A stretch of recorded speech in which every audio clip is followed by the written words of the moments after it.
మాధవ నిర్ణయంతో షాక్లో కేశవ. అసలు మాధవ ఎలాంటి నిర్ణయం తీసుకున్నాడు? మాధవకు ఫోన్ చేసి శైలు తల్లి కాబోతుందని చెప్పిన వరాలుకి మాధవ ఎటువంటి సమాధానం చెప్తాడు? ఇప్పుడు మహాలక్ష్మి చక్రీలను కలుసుకున్న దుర్గా ఏం చేయబోతున్నాడు? పొదరిల్లు సీరియల్ రాబోతున్నటువంటి ఎపిసోడ్స్లో ఏం జరగబోతుంది? టీవీలో కన్నా ముందుగా తెలుసుకోవాలి అనుకుంటున్నారా? అయితే వెంటనే ఛానల్ని సబ్స్క్రైబ్ చేసి పక్కనే ఉన్న బెల్ ఐకాన్పై ట్యాప్ చేయండి. అప్పుడే మేము పెట్టే ప్రతి వీడియో కూడా నోటిఫికేషన్ రూపంలో మీ వరకు వస్తుంది. వీడియోని లైక్ చేయడం, మీ ఫ్రెండ్స్ అండ్ ఫ్యామిలీ మెంబర్స్తో షేర్ చేసుకోవడం మాత్రం మర్చిపోవద్దండి. మీరిచ్చే ఒక్క లైక్ మాకెంతో సపోర్ట్ ఇంకా ఎంకరేజ్మెంట్గా ఉంటుంది. మహాలక్ష్మి చక్రి ఇద్దరూ కూడా తోటలో దుర్గని కలుసుకుంటారు. దుర్గకి మహాలక్ష్మి చక్రి ఇద్దరు తన అక్క, కొడుకు, కోడలు అని తెలుస్తుంది. అయితే దుర్గా ఇప్పుడు వాళ్ళని ఏం చేయాలో అర్థం కావట్లేదు. నా అక్కని చంపి ఈ ఊళ్ళోనే దర్జాగా తిరుగుతున్న ఆ హంతకుడిని ఏం చేయాలో కూడా తెలియట్లేదు అని చెప్పి దుర్గా ఆలోచనలో పడతాడు. అయితే ఊళ్ళో వాళ్ళందరి ముందు కూడా దుర్గా చాలా గౌరవంగా బతుకుతూ ఉంటాడు.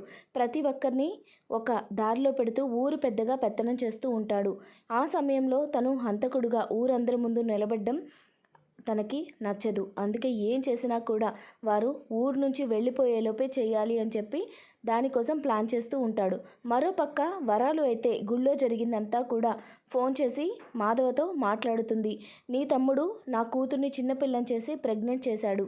ఇప్పుడు ఏం సమాధానం చెప్తారు? ఇదేనా మీ పెంపకం? ఇదేనా మీ కుటుంబం? అని చెప్పి నానా మాటలు అని ఫోన్ పెట్టేస్తుంది. ఆ మాటలు విన్న మాధవ అయితే ఒక్కసారిగా షాక్ అవుతాడు. ఏంటి, కేశవ ఇలాంటి పని చేశాడా? ఇదంతా నిజమేనా? కేశవ ఎందుకు ఇలా చేస్తాడు అని చెప్పి ఒక్క క్షణం కూడా ఆలోచన లేకుండా కేశవని చూసి చెంప పగలగొడతాడు. అలా మాధవ ఆవేశంగా కేశవ చెంప పగలగొట్టడంతో అక్కడ ఉన్న ఇంట్లో వాళ్ళందరూ కూడా షాక్ అయిపోతారు. అన్నయ్య ఎప్పుడూ కూడా ఇంత కోపంగా రియాక్ట్ అవ్వలేదు. ఒక్కసారి కూడా మన మీద చెయ్యి చేసుకోలేదు.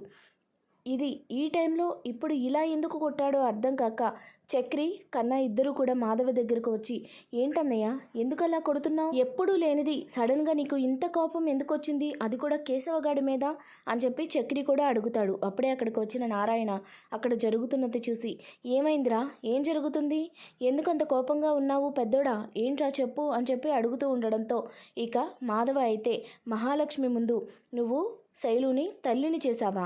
ఇదేనా నీ పెంపకం? ఇదేనా నేను నీకు చిన్నప్పటి నుంచి నేర్పింది? వాళ్ళ అమ్మ అంత బాధగా ఫోన్ చేసి నాతో మాట్లాడుతుంటే ఏం సమాధానం చెప్పాలో నాకు కూడా తెలియలేదు. నా తమ్ముళ్ళు ఇంత పెద్దోళ్ళు అయిపోయారు, ఇంత ఎదిగిపోయారు అని నేను అస్సలు ఆలోచన లేదు, ఊహించలేకపోతున్నాను. ఇదంతా నిజమని నమ్మలేకపోతున్నాను.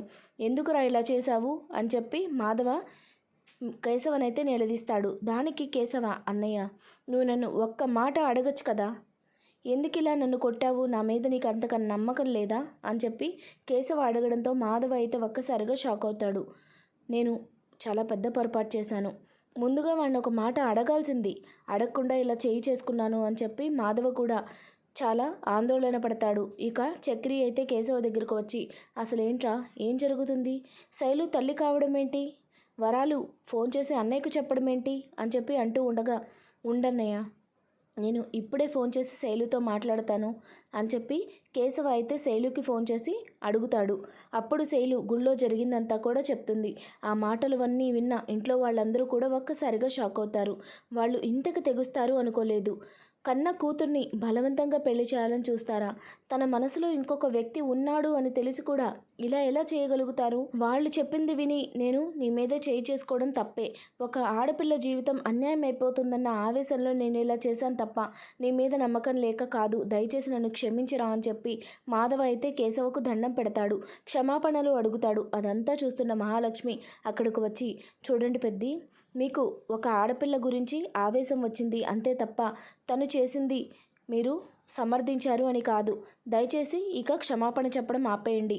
మీ తమ్ముళ్ళు మిమ్మల్ని ఎప్పటికీ కూడా అపార్థం చేసుకోరు అని చెప్పి మాధవకు చెప్పి కేశవతో, చూడు కేశవ, ఇప్పటికే చాలా లేట్ అయింది. వాళ్ళ అమ్మ నాన్న తన గురించి ఏం ఆలోచిస్తున్నారో, ఇప్పుడు ఏం చేయబోతున్నారో కూడా మనకు తెలియదు.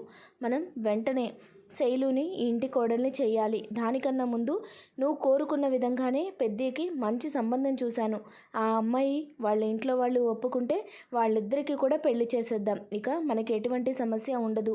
శైలుకి ఈ బాధలకి ఫుల్ స్టాప్ పడుతుంది అని చెప్పి మహాలక్ష్మి చెప్పడంతో, ఎవరి గురించి చెప్తున్నారు మీరు? మా అన్నయ్యకి సంబంధం కుదిరిందా అని చెప్పి అందరూ మహాలక్ష్మిని అడగడంతో మహాలక్ష్మి దగ్గరకు అప్పుడే గాయత్రి వస్తుంది.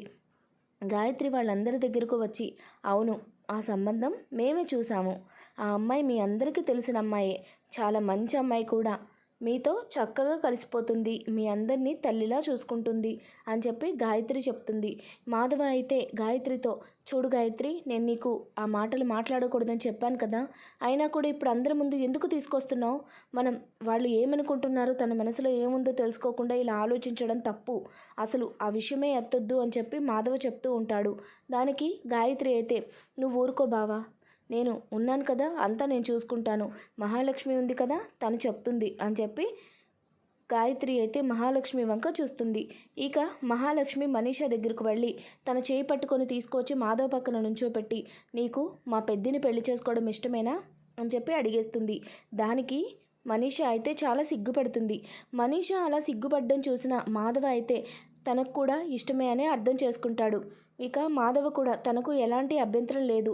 మరి తన ఇంట్లో వాళ్ళు, బన్సీ వాళ్ళందరూ ఏమంటారో తెలియదు కదా, వాళ్ళతో మాట్లాడి మనం ఈ విషయం గురించి మాట్లాడుకుందాం అంటాడు. ఇక అక్కడితో మాధవ పెళ్లి సమస్య తీరిపోతుందని అందరికీ నమ్మకం కలుగుతుంది. అమ్మవారి ఆశీస్సులతో ఖచ్చితంగా మాధవకు, మనీషాకు చాలా ఘనంగానే పెళ్లి జరిపిద్దామని నిర్ణయించుకుంటారు. ఇక మనీషా కూడా మాధవతో, నాకు మీరంటే చాలా ఇష్టం, మొదటి నుంచి మీ పద్ధతి, ప్రవర్తన అంతా నాకు బాగా నచ్చింది, మీ కుటుంబం నాకు బాగా నచ్చింది. నేను మా బావని పెళ్లి చేసుకోవడం ఇష్టం లేకే ఇంట్లో నుంచి వచ్చేసాను. ఇక్కడికి వచ్చాక నాకు ఇంత మంచి కుటుంబం దొరుకుతుంది అనుకోలేదు అంటూ అందరి ముందే తన మనసులో మాధవ్ మీద ప్రేమను బయటపెడుతుంది. ఇక మహాలక్ష్మి, చక్రి ఇద్దరు కూడా అక్కడ జరుగుతున్నది చూసి చాలా సంతోషపడతారు. ఇక ఊరు వెళ్ళిన తర్వాత కేశవకి, శైలుకి కూడా మాట్లాడి వాళ్ళిద్దరు పెళ్లి జరిపించేయాలి అని నిర్ణయించుకుంటారు. ఇక గాయత్రి కూడా తన భావ జీవితంలో ఉన్నటువంటి అడ్డంకులు తొలగిపోయి మనీషా లాంటి మంచి అమ్మాయి భార్యగా రాబోతుంది అని చాలా సంతోషపడుతుంది. ఇంతలో ఎవరు ఊహించని విధంగా ఊరు నుంచి తన బావ అయితే అక్కడికి వచ్చేస్తాడు. మనీషా బావ సడన్గా అక్కడికి వచ్చి మనీషాని బలవంతంగా ఊరు తీసుకువెళ్ళిపోతాడు.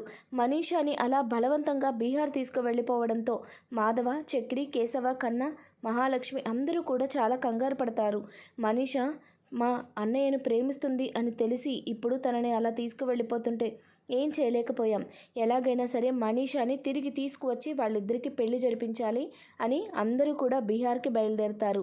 అక్కడికి వెళ్ళిన తర్వాత మనీషా పరిస్థితి చూసి అందరూ కూడా షాక్ అయిపోతారు. బలవంతంగా పెళ్లిపీటల మీద మనీషా మెడలో తాళ్ళు కట్టపోతూ ఉంటాడు మనీషా బావ. ఇక అతన్ని కొట్టి మనీషా వాళ్ళ ఇంట్లో వాళ్ళతో మాట్లాడి బన్సీ కూడా వాళ్ళకు అర్థమయ్యేలా చెప్పి మనీషాని తీసుకొని బృందావనానికి వస్తారు. అక్కడికి వచ్చిన తర్వాత మనీషాకి, మాధవ్కి చాలా ఘనంగా పెళ్లి జరిపిస్తారు. చాలా గ్రాండ్గా రిసెప్షన్ కూడా ఏర్పాటు చేస్తారు. జరుగుతున్నదంతా చూసి మహాలక్ష్మి, చక్రి ఇద్దరు కూడా వాళ్ళు చాలా దగ్గరైపోతారు. వాళ్ళిద్దరి మధ్య ఉన్న అపార్థాలు కూడా తొలగిపోతాయి. మహాలక్ష్మి అయితే చక్రిని భర్తగా అంగీకరిస్తుంది. ఇక శైలు, కేశవుల మధ్య చిన్న చిన్న అపార్థాలు మొదలవుతూ ఉంటాయి. శైలు అయితే ప్రతి క్షణము కేశవని ఏదో ఒకటి అనడం, చిరాకు పడ్డం, ఎక్కువగా తను అనుకున్న దారిలోనే నడవడం, ఫ్రెండ్స్ ఎక్కువ అవ్వడం, ఇలా తనైతే ఎక్కువ దారి తప్పిపోతూ ఉంటుంది. అదంతా చూస్తున్న కేశవకి మనసులో చాలా చాలా బాధగా అనిపిస్తూ ఉంటుంది. ఈ విధంగా కేశవ, శైలుల మధ్యలో డిస్టర్బెన్సెస్ అయితే రాబోతున్నాయి. మహాలక్ష్మి, చక్రి ఒక్కటవ్వబోతున్నారు. మనీషాకి, మాధవకి పెళ్లి జరగబోతోంది.